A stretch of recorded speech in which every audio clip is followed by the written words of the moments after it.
everyone, it's Bryony. Welcome back to my channel. Today I'm going to be talking about why I left fostering. So I actually quit just over a year ago now, and ever since I did, I wanted to make this video sharing the reasons why I quit. But I knew when I did it that I didn't want it to just be a video focusing on the negatives and all the issues within fostering, because let's be honest, I think everyone knows that there are issues within the fostering system and within the care system in general. And I'm a firm believer in, if you're going to talk about the problems with something, you should also offer some potential solutions. So that's what I'm aiming to do today with the structure of this video. So I'm going to start this video by talking about some of the personal reasons why I left fostering and some of the systemic issues that caused that. And in the second part of this video, I'm going to be talking about some of the things I think local authorities can introduce to help retain their foster carers too. So starting off with why I left. The main reason that I decided to quit fostering when I did is I had a baby.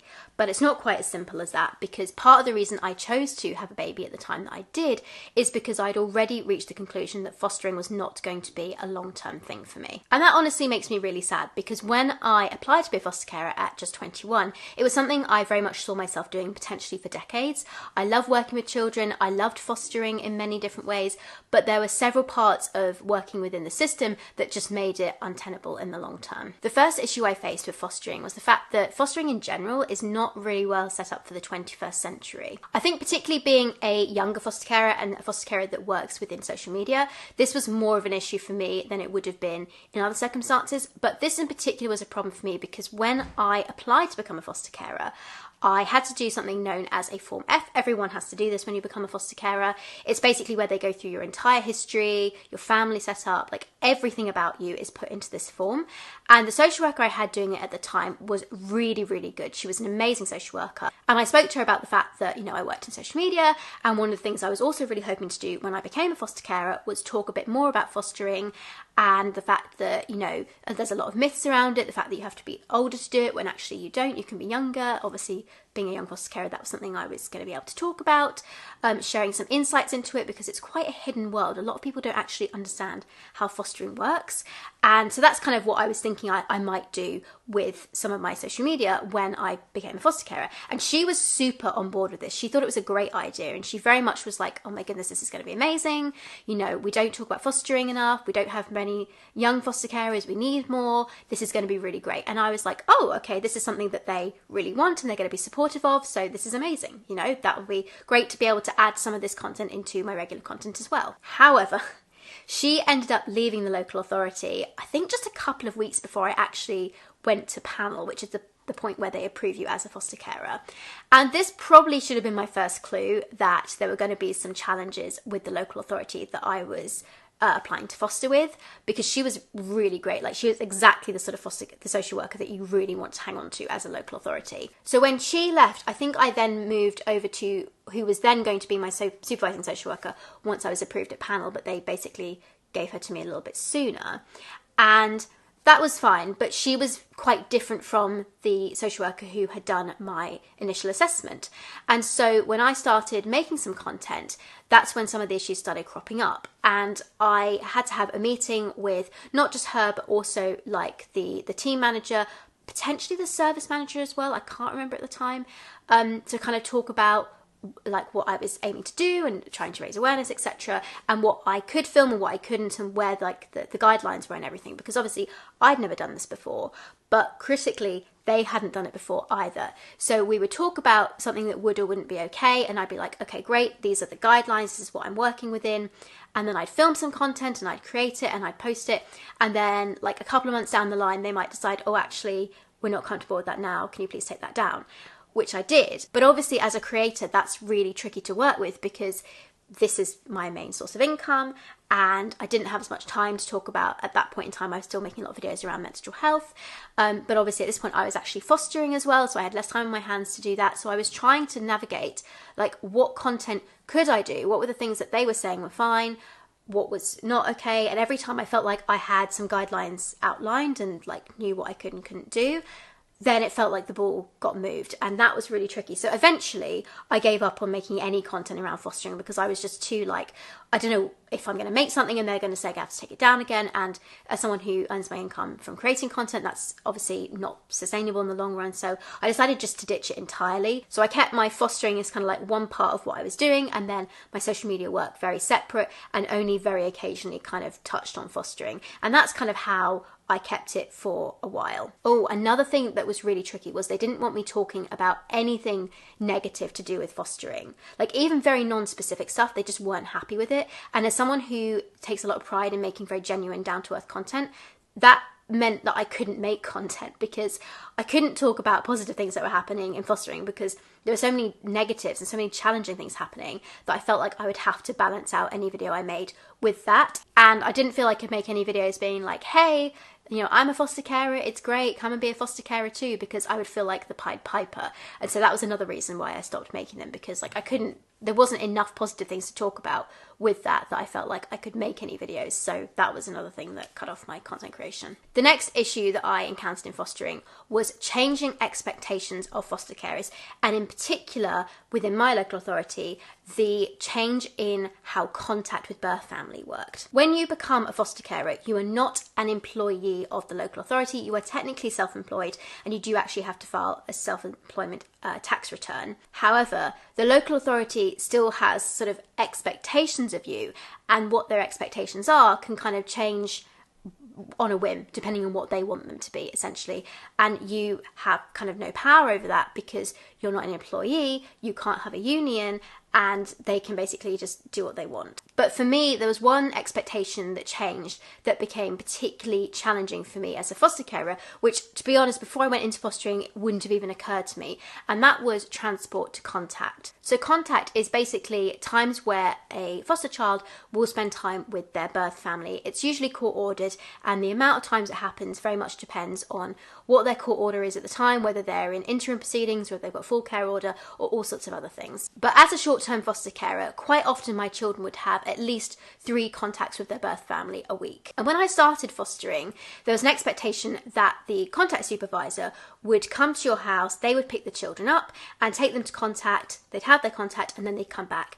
And this was a system that wasn't perfect, but it was critically important because it gave you a little bit of time off. If you'd had a really challenging day, or if you'd had a child who had had a particularly big meltdown, for example, earlier in the day and things were a bit chaotic, that was the time where you got a moment to breathe, you've got a moment to like reset the house, to kind of put everything back together, get some lunch on, dinner on, whatever time of day it was. You got a chance to kind of regroup and reset yourself. However, because local authority budgets are so stretched, one of the things that they obviously have to do is find ways to save money. And one of the ways that the local authority I fostered for tried to do this was by getting foster carers to do the transport to contact themselves. Now, if you only had contact happening, say, once a month or once every couple of months, this might not be that difficult for you to do. And in some cases, foster carers already did the contact transport because it's what worked best with their children.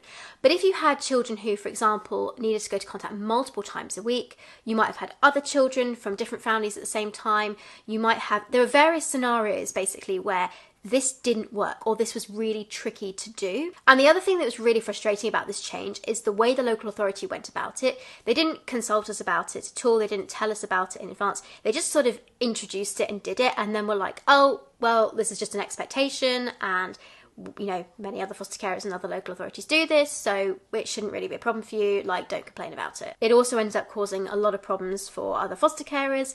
And then I remember, I think like a year after it was introduced, there was an email sent out at some point where they were talking about how, you know, they were having foster carers say no to placements because they couldn't do the contact transport, and not to automatically do that, to talk to them instead.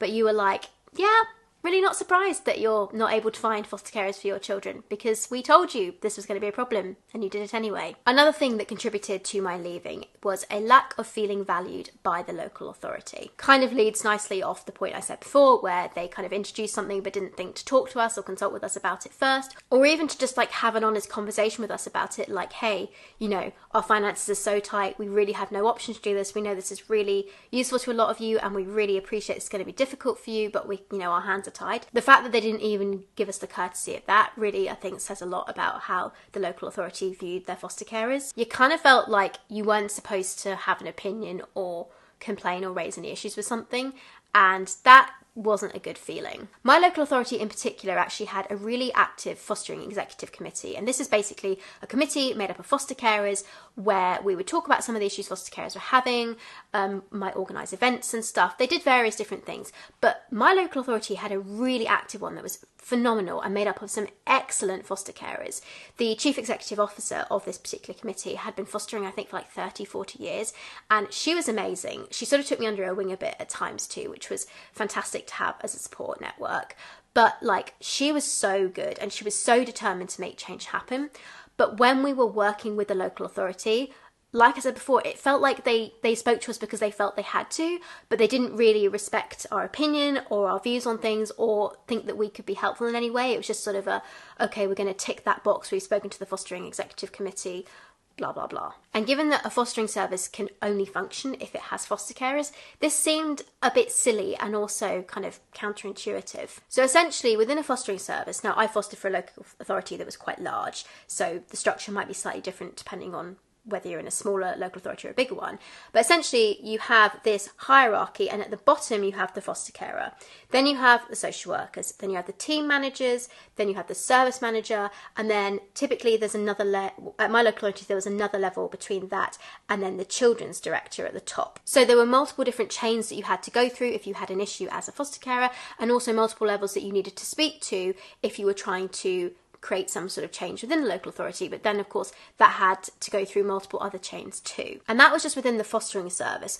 Where I fostered, and I think this is common amongst many local authorities, the fostering service was separate from the children's team. So you would have the fostering service that looked after the foster carers and the children's team that managed the looked after children. So you had foster carers at the bottom of all of them, then you had the social workers for the foster carers and the social workers for the children who are in care. Then you had the team managers for fostering, team managers for the children's social workers. You had the service managers for each one. And then I think at the top you had the director of children's services that kind of covered all of them. But like, so many different branches and so many different parts of the fostering service felt like separate islands that were just not really well connected. So again, if you wanted some change to happen somewhere, you had to go through so many different parts of the service that it was just virtually impossible to make anything happen with it. And eventually you just ended up feeling really run down by the whole thing. The next thing that contributed to me leaving was the finances and the fact that fostering was just basically not financially viable for me in the long run. When I went into fostering, I was actually in a really strong position financially, and I'd kind of calculated how it would work with my work and with the fostering allowances that I would have, because when you foster children, you get paid an allowance for them and an allowance for your skill level. That's how my local authority did it anyway. And that kind of is reflected on how long you've been a foster carer, how much training you've done, multiple different factors too. And I calculated it and worked it out and was like, yeah, no, this will be no problem. However, I completely underestimated just how much work is actually involved with being a foster carer. There's this view that fostering is just looking after some children that have had a bit of a tough time, and actually it's a full-on job. Not only are you caring for these children that in almost every circumstance have been through some form of significant trauma, and that brings about its own challenges, but you then also have to keep daily diaries of what's happening with them. If they have an injury, you have to log that, and any issues you need to flag with the social worker. You need to have meetings with your own social worker, meetings with the children's social worker. You have to go to looked after child reviews. You have to go to looked after child medicals. You need to have a meeting with the IRO, which is the independent reviewing officer. If they're in court, there's a court case going on, and some of the information that you share about the children might even be used in court as evidence. So, and you have to go on do ongoing training. There's so many different parts of fostering that are really hidden, I think, that when you add them all together, you realise, like, this is the full-on job. So trying to juggle all that with managing my business, and my business was incredibly flexible, and I was very lucky with doing that, but even I struggled to do it. And I think one of the main issues around the finances with fostering is to do with the fact that fostering hasn't caught up with the 21st century yet. Fostering is still very much, I think, designed for the old-fashioned 1950s couple who have 2 kids, where just the man works and they can afford a 4-bedroom house on his salary. They've got the 2 children and a spare room, and they decide, you know what, I think we can take another child on, and that's why they go into fostering. And over the years, like, fostering has been tweaked to make it kind of try and fit in with the changing times. So they then started paying an allowance, I think, in like 1970, and then that's gradually gone up over time, and then they started letting people who are in gay couples foster, they start letting single people foster. You know, they talk a lot now about how diverse fostering is and how you know there's so many different family setups that can foster. And that's true, but fundamentally how fostering is set up is still with the idea that there's two people in the household. One is working and one is the main carer, and you can rely on the other person's income when the main carer doesn't have children. You don't need to rely on your fostering income, which is just not the reality in many places now. Most families these days rely on two solid, reliable incomes, and fostering is just not that. Now that is something that a local authority can't really do a lot about because it's kind of a government thing, and it is going to take, I think, government level change to make a difference to that, and also potentially looking into whether or not foster carers should still be seen as self-employed and not employees, and how that might work. And there's differences of opinion within foster carers, by the way, about whether or not we should stay self-employed or employed. There's kind of no one right answer here, but I do think it's something that does need looking into at a government level at some point. But certainly for me, fostering was the worst financial decision that I could have made. My finances coming out of fostering are far, far worse than they were going into it, and that seems silly for doing something so important. Another thing that contributed to me leaving fostering is poor allegation procedures. So when you become a foster carer, they do tell you a bit about how allegations work. Allegations are one of the not so nice parts about fostering, but also unfortunately quite common. Many reasons for this, but basically imagine this scenario. You have a child placed with you and they really want to go back to their birth parent. They don't want to stay in care, and maybe they don't want to stay with you, or for whatever reason, like they want to leave. And they say to their social worker, look, I'm not happy here. I want to go somewhere else. I want to be, you know, living with a friend of mine, or I want to be closer to home, you know, whatever it is that they want. And the social worker will usually say to them, we don't have enough foster carers, you know, you're going to have to stay here. We can't move you. However, there is one scenario where a child can almost always be guaranteed that they're going to be moved, and that is if they make a serious allegation. These kids are not dumb, you know. They know that if they make a serious enough complaint about their foster carer, then the local authority will have to move them and place them somewhere else while they investigate that foster carer. And so this is why it is so important to have a strong, robust allegations procedures put in place that is independently monitored. But that does not happen. And it's not just children that can make an allegation. Pretty much anyone can make one too. So you could have birth family, other foster carers, social workers. There's all sorts of people who can make an allegation. But there isn't really a fair allegation process that's set up, and there's certainly no national framework that is independently monitored to do this. So going through one is a really invasive and really difficult thing to do, but it's also something that is incredibly common, and pretty much every foster carer will have to go through at some point in their life. And the allegation system is one thing that definitely needs to be reformed urgently, in my opinion. Another thing that led me to make the decision to leave fostering was experiencing emotional blackmail from the service. There are several ways in which this can happen, and it's usually quite subtle, but it is a really horrible thing to experience, and I have one example in particular that I think demonstrates this best. So coming up towards sort of the end of my fostering time, I had a phone call from the Gateway team, which is basically the team that call you when they have children that they need to be placed in foster care. They called me to ask me if I would take foster placement. Now I'm using the word placement very specifically in this example because it's going to keep it's a very neutral term. It's not going to let you know on like the number of children, ages, genders, etc. like that. I appreciate not everyone likes this term, but I'm using it specifically for neutrality in this example. So the Gateway team called me up to talk to me about placement and shared some details with me about that and some of the things I needed to know to be able to decide whether to say yes or no to it. I looked at these details and I went, okay, I think that I will be able to manage this placement, but only on condition that you agree to do the transport to contact. I talked a bit earlier on in this video about how the changes with contact made things more difficult for foster carers, and kind of as a result of that, a bit later on the local authority did sort of change their stance a bit on this and changed it from everyone needs to do transport to contact to we'll review it on an individual basis. And so at this point I was like, okay, well I know that in order for me to be able to take on this placement and for it to be successful, I will need them to do the transport to contact because that's going to be the only time I have any sort of break in the day. It's going to be the only time I'm going to have to get any of like the reports done that I need to write, to clean the house, you know, everything. So I said to them, look, I am happy to say yes to this placement, but only on condition that they agree to do transport to contact. And I even said, I totally understand if that's not something they can do, because I know they've changed the policy recently and the expectations have changed, and I totally understand that. And if that's the case, that's fair enough. I won't be able to take this placement on. So they went away and spoke to the manager or whoever it was they had to talk to about this, and then came back to me and said, yeah, okay, we'll agree to do this. And I said, great. I put it in writing in an email, sent it off so that they would know this is what I have agreed to with this placement and the contact transport being done. And so the foster placement starts, and it kind of, you know, it's always a bit chaotic at the beginning, but we're settling in. And initially the children's social worker is the one who comes and takes them to their contact. And by the way, this children's social worker, I think the best I've ever worked with. She was incredible, and she was so supportive and amazing and really responsive. And so for the first few weeks, she was doing the transport to the contact for them. And I don't know if she was supervising it as well, or if there was another supervisor there and she just did the drop-offs and pickups. But either way, it was incredible, because she really, I'm sure, did not have time for this. But she was doing it while they were finding someone to do transport to contact.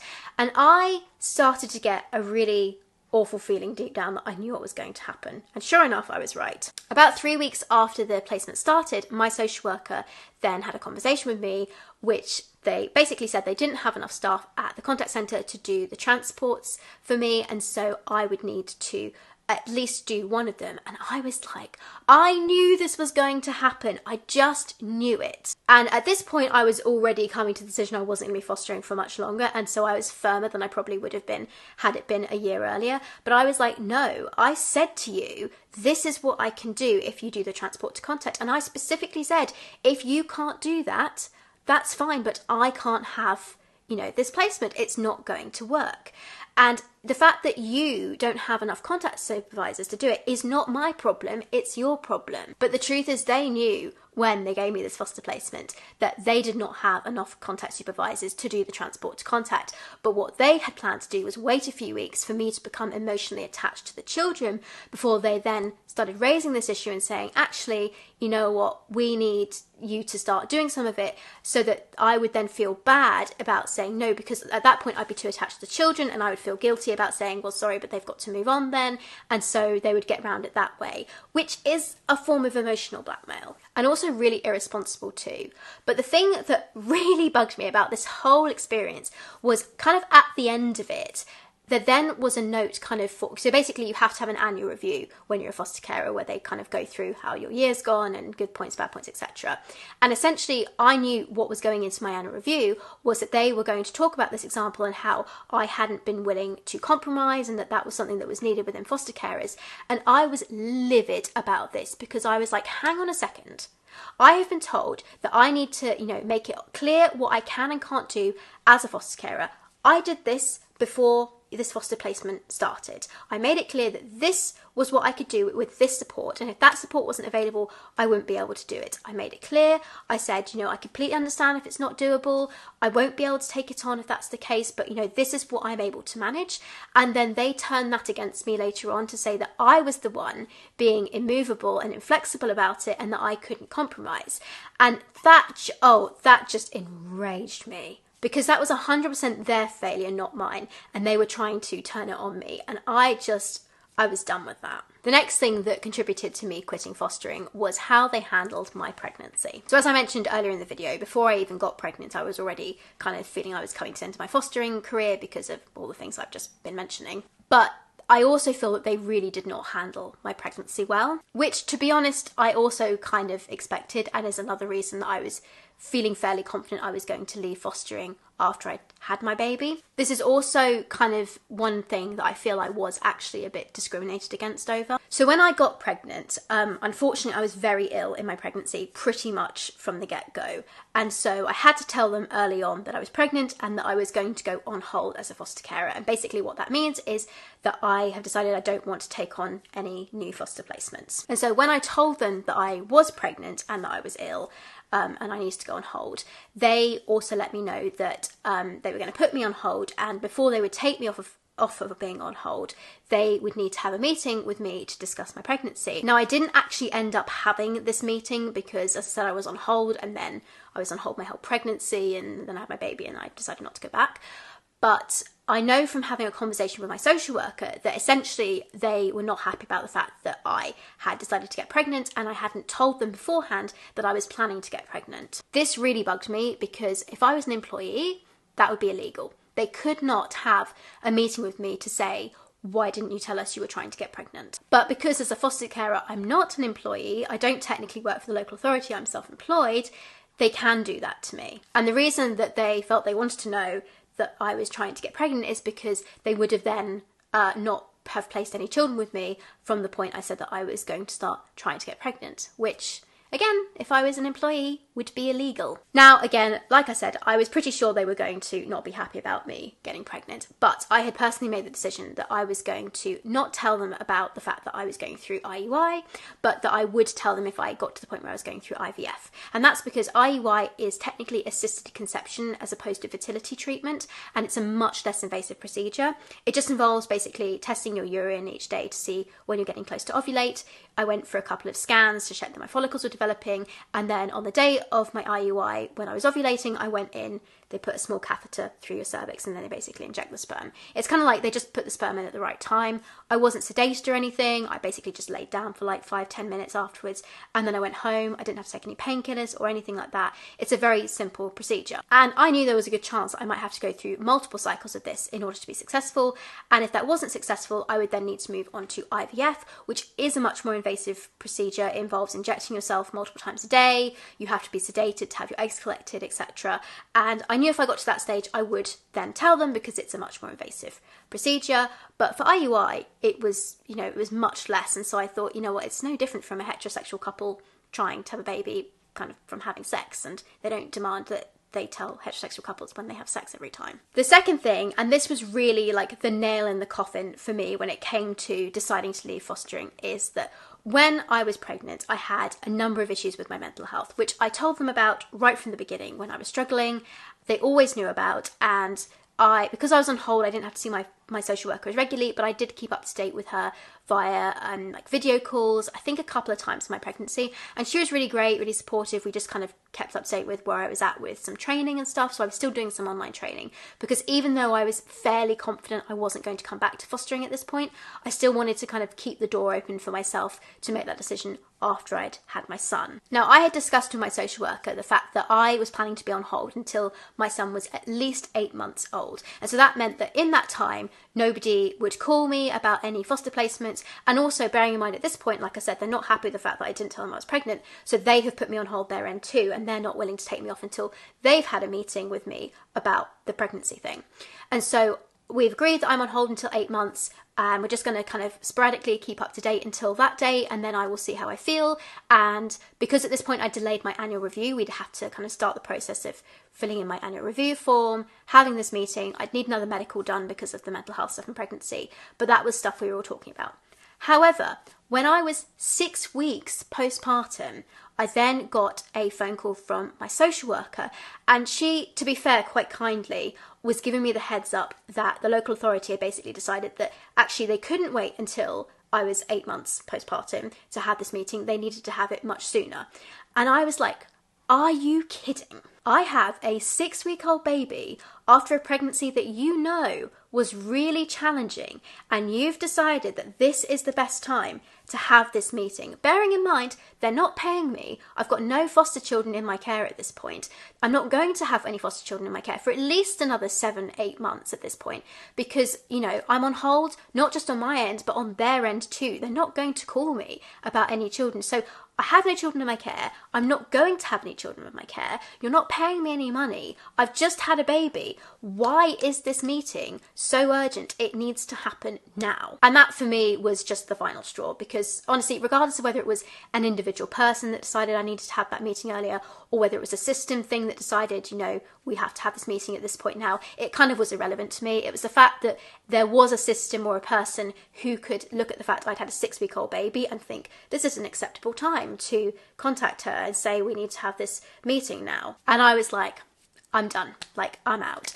And I don't think I said anything on the phone to my social worker. As I said, she very kindly was letting me know, hey, we're going to send a letter out to you about this, but I know you've had a difficult time in pregnancy, so I wanted to give you a heads up first. So I did appreciate that from her. And I decided, that evening I went home, I wrote my resignation and I sent it off. And looking back, it was absolutely the right thing to do. But also I still feel really sad about it, because as much as there were all the challenges involved around it, as you guys have probably heard, none of this stuff was to do with the children themselves. I loved looking after the kids. I loved seeing them thrive and flourish. And there are so many amazing moments that I had from my time as a foster carer, and so many memories I have that I will cherish forever. But I felt like I was trying to support and look after children in a system working against them rather than for them. And that ultimately wore me down over time and was just something I could no longer personally do. And I really hope that someday in the future enough change happens within the fostering system, which means that I can go back and foster myself, because like I said, there are so many great moments from it too. And I think if the system was designed in a different way and actually supported foster carers and worked with them to help them support children, then I think, it's a great thing to do. So now that I've talked about the main reasons why I chose to leave fostering, here are some suggestions I have for things that I think could improve a fostering system if you are somebody who works in the local authority and has the ability to make some changes in some way. The first thing is improve communication with your foster carers. A really simple thing to do, if you're not already doing this, is to do a quarterly email, just keeping them up to date with what's going on in the service, any changes that are coming in, and whilst you focus on some of the positive stories, and also have a page where you're talking about some of the challenges that you're currently facing within the fostering service and how you're aiming to tackle them, and ideally also have some participation groups for those problems, and leave an email there so that any foster carers who are particularly keen to be involved in that can get in touch and actually help out with creating change. Feeling involved and feeling like your point of view is valued is a really important thing to foster carers, and I think is something that is underestimated by a lot of local authorities. Just feeling included in these conversations can make a big difference to foster care morale. The second thing that I would suggest is to run an unbiased survey twice a year. My own local authority did run surveys. I can't remember whether they were annually or biannually. I definitely filled out at least one. But the way in which the questions were structured, it sort of didn't really give any room to kind of actually complain or raise any proper issues that were happening. It was very much about what's the positive you noticed here? What's the positive with this one? And yeah, you can have those questions in, but you also need to have the ability for foster care to be really open and honest somewhere and say, what do you think needs to change within our service? Because that gives foster carers an opportunity to share their thoughts and opinions. Like I said before, that helps us to feel more valued and helps with a sense of morale. Feeling like you have a say in your service is invaluable. I would then use the data that you gather from that survey to pick out the top 3 issues that foster carers have raised, and then put that to a vote where you ask foster carers, of these 3 main issues, which is the one you would like us to particularly focus on. Again, this is another way for foster carers to feel more involved in the process, for them to say, okay, this issue is the one I think needs to be tackled most importantly, and then you can feed those results back to your foster carers again via the newsletter saying the result of the vote was this, so this is what we're tackling, here is the participation group, if you would like to join it please email so and so. It all feeds back into itself and helps that sense of kind of community and feeling valued as a part of the service. The third thing I would introduce is a traffic light system for when foster carers say that they need help. One of the issues I saw happening multiple times as a foster carer was when a foster carer would request help from their supervising social worker, they often had to go through a number of other people in order to request the help. So you might have a foster carer sitting on the sofa talking to their supervising social worker saying, I'm really struggling with this, we really need help now. Please, can you sort some help out for us? And the supervising social worker would go, okay, yep, I'll go speak to my manager about this. They would go speak to the manager, but that manager is not seeing the foster carer face to face. So they're reliant on the supervising social worker imparting to them just how much that foster carer is struggling. And then potentially, depending on what kind of help they're asking for, it might have to go through other chains of management as well. So you kind of get a game of Chinese whispers. But essentially, by the time you get to the person who can make the decision, they've not had any direct conversation with the foster carer, and they might say, well, actually, I think the foster carer can manage a bit longer or just needs this level of support. And so you get to a stage where foster carers feel really frustrated because we ask for support, but it doesn't get put in because you have to go through so many people who haven't actually seen you and don't understand what level of need you're at. And so this is where I think a traffic light system could be really effective. What I mean by this is by having different levels that a foster carer can say, I'm at X. So for example, you may have green, yellow, orange, and red. Green is, I'm all good. We're fine here. We're chugging along. We don't need any extra support. Yellow is, we're starting to have a few teething problems, maybe a little bit of training could be helpful here, or some other kind of lower level support. Orange is, yeah, we're really starting to struggle now, we actually need a bit more physical support in here, otherwise it's going to get worse.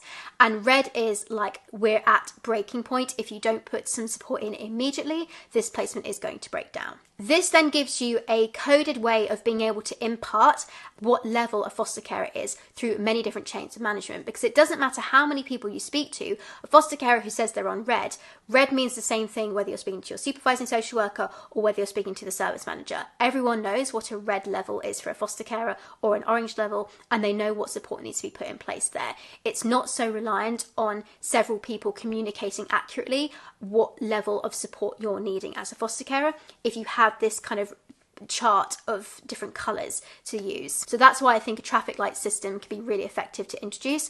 And again, like the other things I've mentioned, doesn't really have much additional costs to do, but it's something that can be really valuable if you're trying to help foster carers feel seen and heard. And my fourth and final suggestion of something to introduce is paid respite for all foster carers of at least 2 weeks per year. This is something that would have an additional cost and would probably need to go through the council to be approved, but it's something that I think is so valuable, and a lot of local authorities already offer this.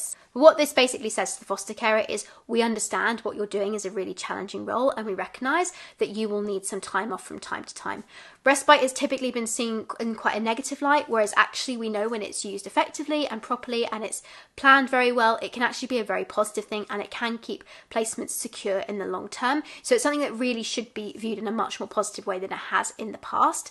And I think by giving all foster carers this paid respite is going to help them with, again, the sense of morale, the sense of value of being seen as, they recognise that what we do is difficult and they are giving us this in return for that. Thank you so much for bearing with me throughout this video. I know it's been a really long one, but it is one that I think is very important and that I've been wanting to make for quite some time. I think it's really important that we do talk about the challenges and issues within systems, but like I said, also talking about some of the things that we could do to maybe improve them, and that's why I really wanted to be able to try and offer some suggestions in this video and not just talk about like my own experiences and things that I really struggled with. Ultimately, if you're somebody that works in a local authority or has the power to create change within certain systems, I just hope that you maybe take away from this that actually foster carers can have some really valuable insights for you, and they might be able to help you with some of the problems that you're having, and utilising them in a better way could be even more effective with helping with your recruitment and retention of foster carers, and ultimately helping us to offer more stable and secure places for the children that really need them. I would absolutely love to go into local authority actually and maybe do some work with them around